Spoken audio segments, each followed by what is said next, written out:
Taiwan में बीते 25 सालों में सबसे तेज भूकंप आया है। 7.4 तीव्रता के भूकंप से कई इमारतें गिर गईं, 9 लोगों की मौत हो गई और 1000 से ज्यादा लोग घायल हो गए।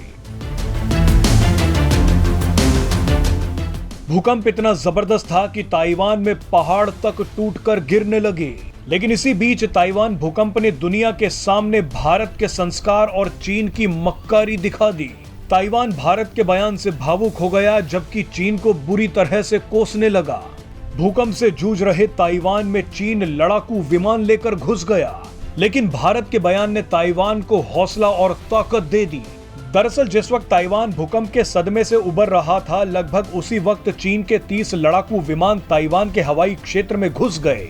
ये सीधे सीधे किसी देश को डराना और धमकाना है। चीन वैसे तो ऐसा करता रहता है, लेकिन जिस वक्त ताइवान भूकंप के बाद अपने नागरिकों को बचाने के लिए राहत और बचाव कार्यों में लगा था, ऐसे वक्त में चीन की ये हरकत बेहद ही शर्मनाक है। चीन के लड़ाकू विमान 24 घंटों तक ताइवान की वायु सीमा में आते जाते रहे।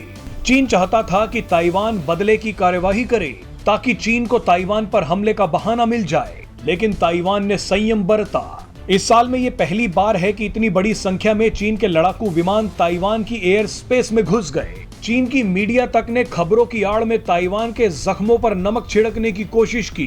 ग्लोबल टाइम्स ने खबर बताते हुए सीधे सीधे लिखा कि चीन के ताइवान में भूकंप आया है।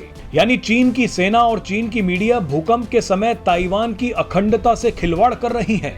मगर चीन कुछ भी करता रहे, भारत ताइवान के साथ आकर खड़ा हो गया। भूकंप की तबाही और चीन की घुसपैठ के बीच भारत के प्रधानमंत्री नरेंद्र मोदी ने बयान दिया और कहा कि हम ताइवान के साथ खड़े हैं। भारत से मिले समर्थन के बाद ताइवान की राष्ट्रपति और ताइवान के उपराष्ट्रपति दोनों ही भावुक हो गए। दोनों ने पीएम मोदी को धन्यवाद कहा। ताइवान की राष्ट्रपति ने पीएम मोदी से कहा कि इस चुनौतीपूर्ण समय में आपके उदार शब्दों और समर्थन के लिए मैं बहुत आभारी हूं। आपने कहा कि आप हमारे साथ खड़े हैं। ये बात ही ताइवान के लोगों के लिए बहुत मायने रखती है।